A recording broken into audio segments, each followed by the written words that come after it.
Terima kasih terutama kesempatan untuk merangkum kurang lebih paling tidak 50 tahun saya berkarya di Indonesia, tapi juga sedikit lagi nambah mengapa saya pasionis. Tidak tahu, karena memang dari kecil saya diajak untuk ke seminari. Ayo ke seminari, karena apa? Bu, mana tahu ya, baru selesai SD, maka ya begitu. Jadi tidak masalah, tetapi lalu seperti setiap panggilan mengalami perkembangan, begitu juga dengan saya. Dalam pendidikan dijelaskan mau menjadi imam, menjadi bruder, mau jadi apa? Ya, mau menjadi imam, ya seperti ini. Dan pada waktu itu saya masih ingat ada seorang bruder yang berkarya di Tanzania. Bruder, bruder tak ingat namanya, yang kalau dia berlibur kembali ke Italia selalu diajak untuk bicara kepada kami ya, anak-anak dan juga waktu frater, apa karyanya di sana, sehingga saya sedikit banyak tertarik. Akhirnya mengapa saya ke Indonesia ya, nyambung. Setelah tabisan ditanya siapa yang mau ke Indonesia, latar belakang dari pertanyaan itu karena pada waktu itu terjadi konfrontasi Indonesia-Belanda soal Irian ya, di mana pemerintah Indonesia mengusir rencana semua orang Belanda karena mereka sudah pasionis dari Belanda berkarya di Ketapang, daerah Kalimantan ya sana, Kalimantan Barat, dengan segala karya. Maka sayang kalau semuanya ditinggalkan tiba-tiba begitu ya. Maka dari pimpinan diminta siapa yang mau ke sana menggantikan. Ya udah, kami dari Italia beberapa ya tergerak untuk itu. Tapi bukan saya yang pertama Pastor Cornelius dan Pastor Marcello, mereka berdua. Lalu ada beberapa lagi. Tahun 72 saya baru tabisan dan karena memang saya sudah menyatakan bahwa bersedia datang ke sini menggantikan mereka. Jadi bukan saya pilih Indonesia atau negara lain atau apa, karena memang diperlukan. Sebagaimana bagi setiap orang kita, pasionis atau bukan, di mana diperlukan, ya sudahlah, ya Tuhan inilah aku. Jadi saya mengajukan permintaan visa. Visa waktu itu berlaku 5 tahun, setiap tahun harus diperpanjang. Dan biasanya visa diberikan setelah beberapa tahun baru keluar, karena ditandatangani langsung dari presiden. Saya mengajukan bulan Juli kalau tidak salah, Juli atau awal Agustus, tidak ingat sekarang. Dan karena saya pikir masih 1-2 tahun saya masih sempat untuk berkarya sedikit di sana, latihan ya, sebagai imam muda. Tapi ternyata belum 3 bulan sudah ada persetujuan, boleh masuk. Dengan catatan, kalau dalam waktu 3 bulan tidak dipenuhi, dilaksanakan, batal. Ya mau tidak mau saya langsung siapkan koper Catania, berangkat. Ya udahlah, berangkat. Lalu berangkat bersama mantan provinsial Pastor Damasus. Dia tua begitu ya, dia tidak banyak pengalaman juga. Saya juga tidak banyak pengalaman, tapi ya udah. Balan tiket pesawat pun belum dibeli karena begitu mendadak. Tapi karena dari keluarga saya kerja di maskapai Italia, ya yang apa ini tiket dia beri, udahlah. Karena dia punya beberapa tiket setahun untuk digunakan, dia beri dengan kami. Dari Jakarta kami ke Jogja belajar bahasa 3 bulan. Habis 3 bulan saya sebenarnya praktek di Jalan Malioboro. Belajar bahasa, praktek bahasa. Masuk toko, orang tahu mengerti bahwa saya sedang belajar. Banyak bagus mereka membantu saya. Lalu hari tahun 73 itu tanggal 25 Januari 73 saya masuk Indonesia, langsung ke Jogja 3 bulan. Awal Minggu Suci tahun itu 73 saya berangkat ke Kalimantan. Sampai di sana dan mereka, berita belum sampai karena waktu itu api segala macam belum ada ya. Sampai di sana sore-sore, diantar karena kebetulan ada kapal misi dari Sintang lewat sana, ya ikut. Sampai di sana, ya udahlah. Begitulah mulai berkarya di sana. 1,5 tahun bekerja di Paroki Pakiti yang paling jauh sana ya. Habis 1,5 tahun saya sudah sebenarnya mau berangkat untuk turne 1 bulan waktu itu. Yang pertama jelajahi seluruh Belitang sana ya. Lalu belum berangkat datang seorang Pastor Niko tua bawa surat dari prefektur bukan uskup. Katanya, Pastor dipanggil ke Skadau sangat penting. Saya biasa mungkin berangkat ini karena saya mau. Nanti setelah itu ya udah. Sampai di Skadau, setelah 1 bulan lebih, saya diminta mengurus, menangani yayasan karya, sekolahan, pendidikan. Saya menolak karena saya baru datang. Bahasa pun compang-camping begini, mana mungkin. Tapi saya sedikit dipaksa dan katanya, atau terima ini atau pulang ke Itali. Kok aneh, provinsial saya waktu itu Giorgini. Aneh saya bilang. Ya sudahlah saya terima ini, mungkin ini kehendak Tuhan. Atau tidak tahu. Tapi setelah itu saya renungkan kembali. Setelah bertahun-tahun saya menangani pendidikan. Karena waktu itu pemerintah sama sekali tidak peduli pendidikan di pedalaman ya. Maka saya mengurus pendidikan. Banyak sekali sekolah yang saya dirikan ya, guru-guru ya. Ada 56 kalau tidak salah. SD, SMP, SPG, sekolah guru agama ya. Sekolah guru agama. Semuanya saya jalankan ya. Selama belasan tahun, 12 tahun kalau kurang lebih. Dan itu untung sekali karena ya sekolah sangat maju dan itu sangat menguntungkan suku Dayak di sana. Dan mereka akhirnya mengakui, kami begini karena kamu. Karena saya memang memaksa orang pendidikan. Bagaimanapun apapun mau pendidikan dulu. Anak-anak mau harus sekolah, harus pandai baca menulis paling tidak. Ya begitu. Ya udah. 5 tahun terakhir di Kalimantan mengurus paroki di Sekadau. Kami berdua dengan Pastor Lukas. Berdua saja 152 stasi. Sekarang paroki dengan 3 stasi. Pekerjaan itu 100. Kami terus. Kalau dia keluar mutar, dia datang, saya mutar lagi begitu ya. Jadi itulah ya, sampai ke Mundi ya, segala itu jurusan menterap, kerabat, segala itu ya udah.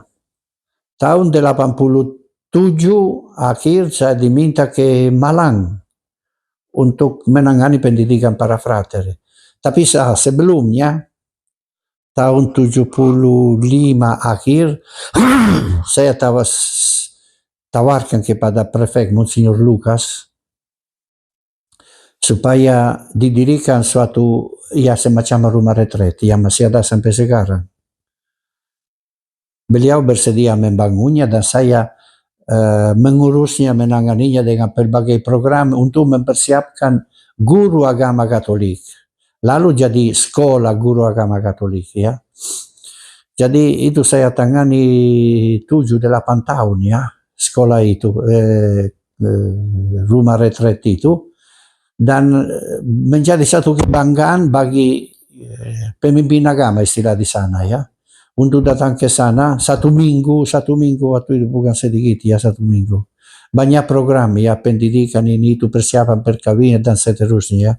Tidak tahu sekarang apakah masih jalan atau tidak, tidak tahu. Tidak tahu. Mudah-mudahan jalan. Tapi waktu itu sangat besar manfaatnya. Ya udahlah.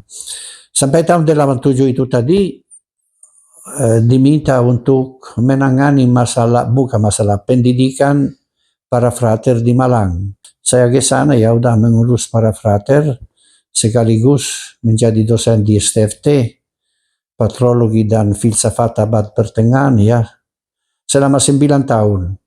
Tapi dengan perkembangan kongregasi jumlahnya ternyata bahwa tidak cukup lagi dan Masalah lebih parah lagi, lebih mengganggu adalah karena biara itu dikelilingi oleh tiga jalan besar sehingga selalu ramai ribut ya. Akhirnya saya tawarkan beli tanah, yaitulah di Bandulan ya.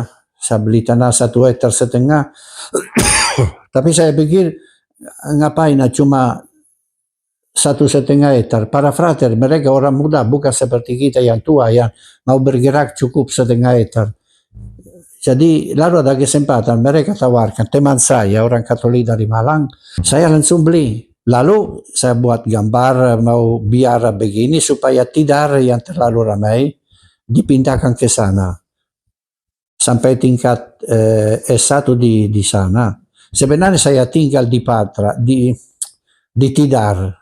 Pastor Vincent dan Romo Nico, kalau tidak salah, di biara baru itu.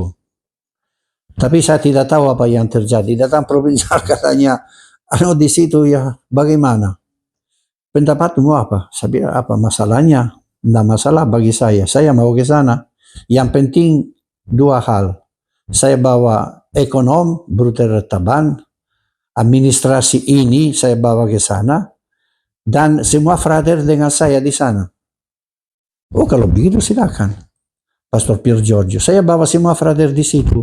Dari tingkat 1 sampai semua pokok, kecuali yang 6-7 setelah pastoral ya, tapi lalu digabung lagi. Jadi saya bawa di sana, selesai masalah ya udah. Ya, semuanya dibangun. Lalu selama di sana prinsip saya dari awal memang itu dan selalu saya pertahankan, terutama sekarang, yaitu bahwa pasionis adalah pasionis. Maksudnya kita mendidik orang untuk menjadi imam pasionis, bukan hanya untuk berkarya di paroki. Tetapi kalaupun harus berkarya di situ, harus tetap dengan corak kongregasi. Itu mutlak ya. Untuk itu saya mendirikan rumah retret di situ ya. Rumah retret tanpa bantuan dari siapa-siapa, dari umat. Bangun rumah retret dan awalnya para frater dilibatkan. Mereka harus mengurusnya supaya tahu bagaimana ya semuanya itu. Memang berjalan biasa. Sama dengan yang lain soal biaya atau biaya hidup. Saya tidak pernah minta bantuan dari provinsial. Memang dikirim tapi di bank. Saya tidak pernah gunakan.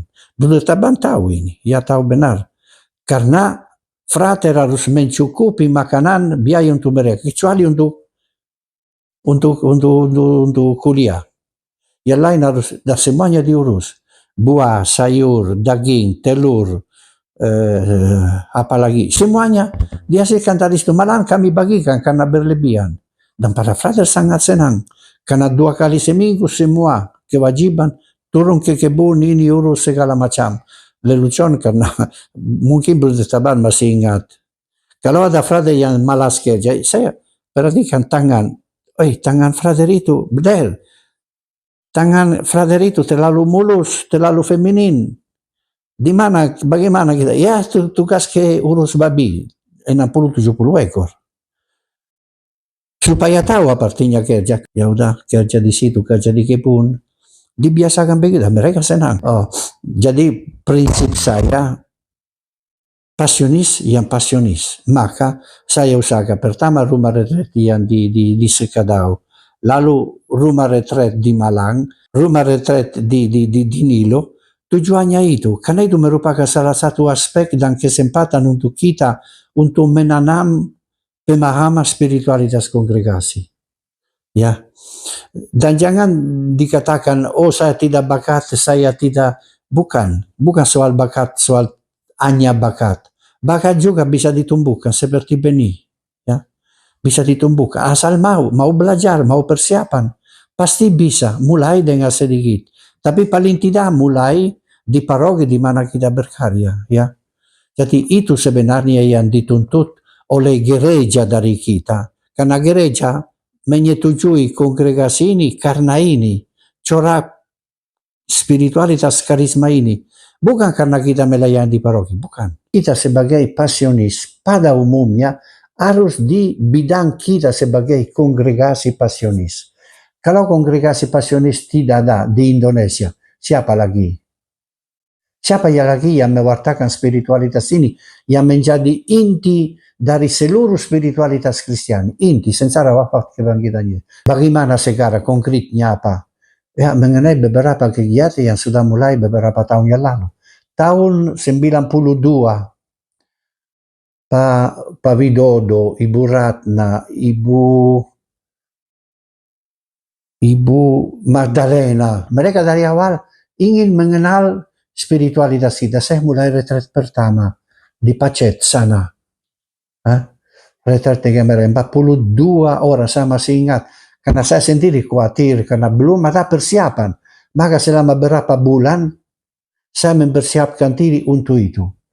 Ya, masih ada buku-buku. Karena setiap kali saya beri retret mengenai sengsara Yesus, di situ ada, ya sudah di copy. Di situ ada.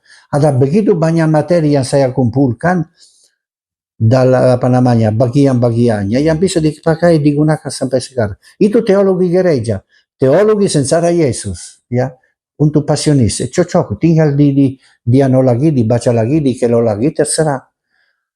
Tapi itulah, jadi dari situ saya mulai dengan menyebarkan kepada umat spiritualitas ini, supaya bukan hanya kongregasi yang tahu ini, tahu karunia dan bagaimana spiritualitas gereja, tetapi umat juga, malahan justru supaya umat tahu spiritualitas kita.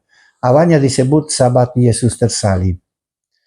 Lalu setelah beberapa tahun ada sarana ya bagaimana perkembangan jumlahnya, disebut Awan Pasionis dan berkembang ya. Sayangnya karena di mana sudah ada tidak ditangani, sibuk, tidak bisa. Padahal bagus sekali. Kalau ada salah satu dari kita yang membantu mereka, pasti berkembang. Contohnya di Nilo, di Maumere. Dengan Romo Camillus yang sendiri di situ bisa begitu banyak, kok bisa? Lalu setelah itu, kenapa? Karena kita sendiri tidak dijiwai oleh spiritualitas itu. Lalu dengan adanya sangat membantu penyebaran spiritualitas ini, kekayaan gereja, dengan pameran kain kafan.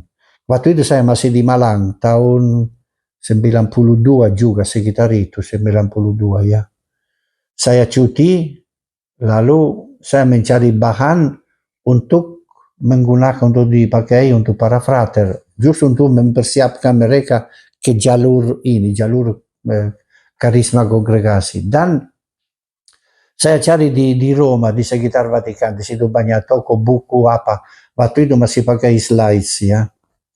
Tanya di mana-mana, datang, mengenai sengsara Yesus. Paling-paling beberapa buku kok, saya bilang aneh.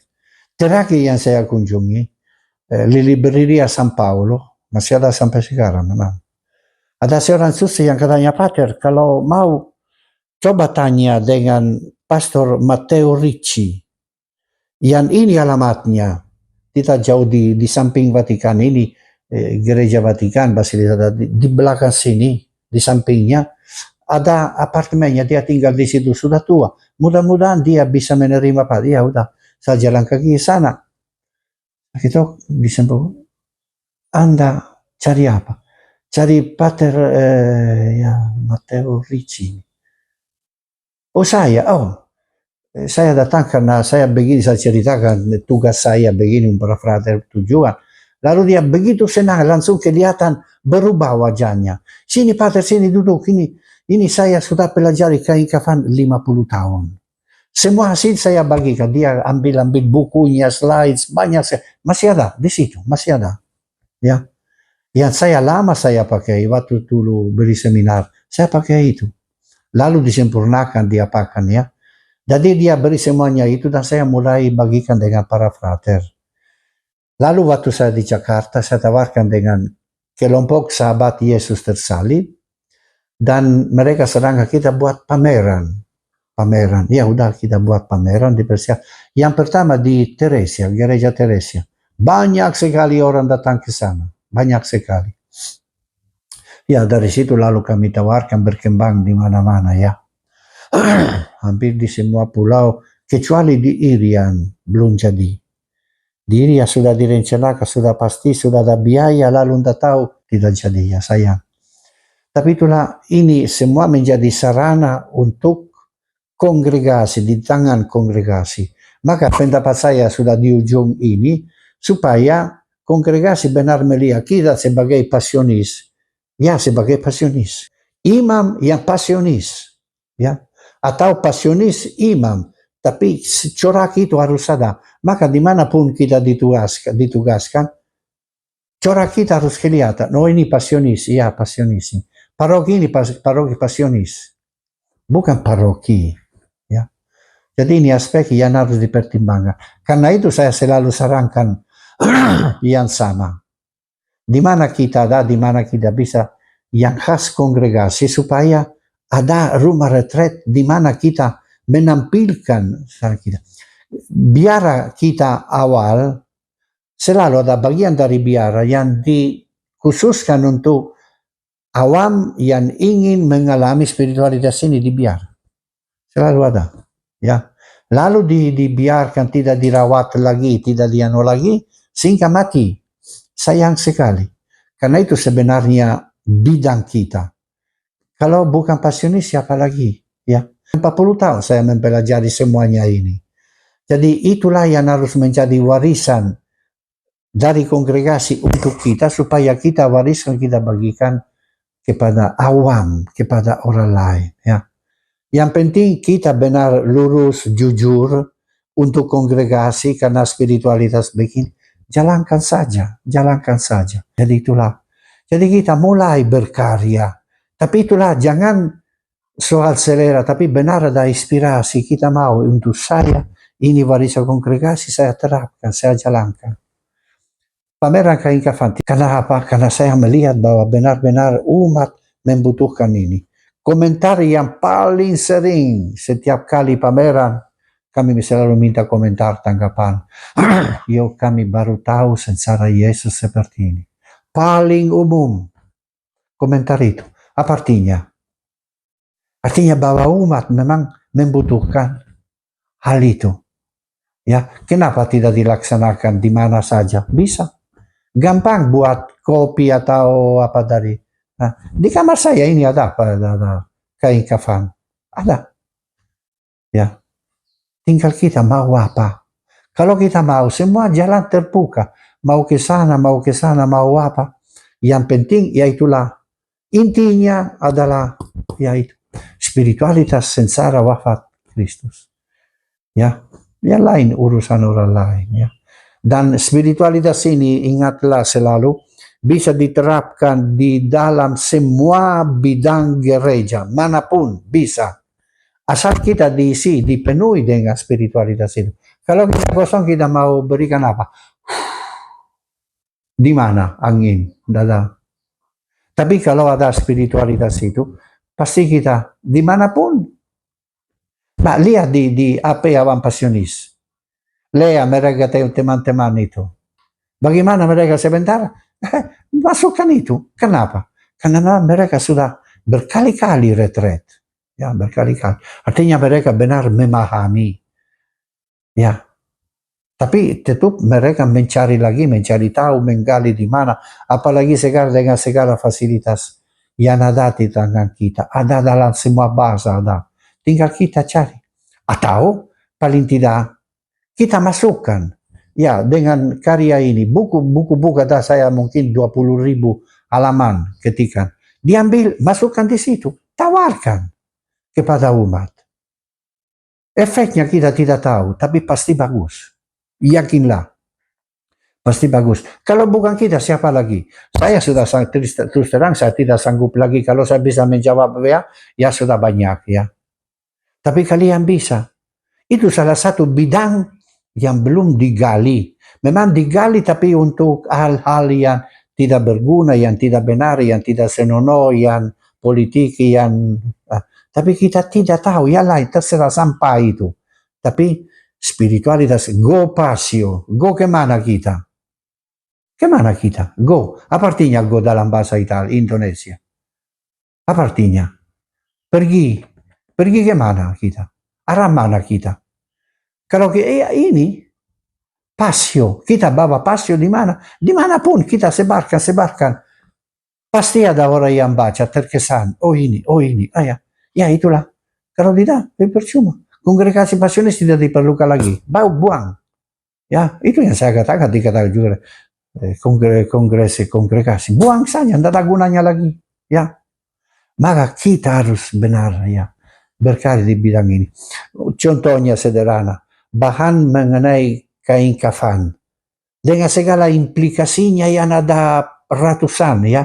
Kita buat saya ada di situ ada umpamanya singkat sekali sejarahnya Pilatus 2 menit sudah dengan foto dengan apa kebangkitan apa artinya kebangkitan Yesus ada slide ada di situ ya apa jelaskan cukup itu ya cukup itu tidak perlu panjang-panjang ya jangan buat video yang setengah jam saya kalau melihat video setengah jam saya mulai tidur singkat tapi buat jadi jalan yang di depan kongregasi sebenarnya adalah jalan yang paling luas.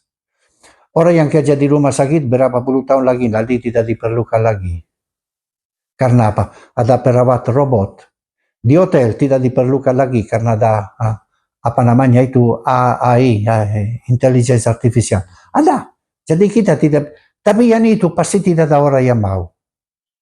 Ya.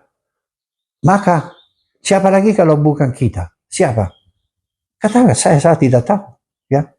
Mungkin saya ini primitif atau apa, tapi saya melihat tidak ada orang lain yang bisa membawa ini. Dan ini memang adalah gereja. Gereja ada karena ada ini. Tanpa ini, di situ ada, jelaskan. Tanpa ini gereja tidak ada. Bubar lebih baik dibubarkan. Tapi kalau selama ada ini, gereja ada. Maka kongregasi pasionis mesti ada. Tapi jangan kita sampai dihukum oleh Tuhan. Kalian tidak menjalankan tugasnya, kalian dibuang. Ya. Tapi tanggung jawab sangat besar di depan seluruh umat manusia. Ya. Silakan kalian yang muda. Ya. Saya rasa ini dari saya ya. Ya silakan kalian merenungkannya dan apa yang bisa kalian lakukan. Tuhan pasti menyertai. Pasti banyak tantangan. Kalau melakukan, pasti banyak. Tapi itu tantangan itu seperti tidak apa-apa, jalan terus. Ya itulah. Tuhan pasti menyertai. Amin. Terima kasih perhatian.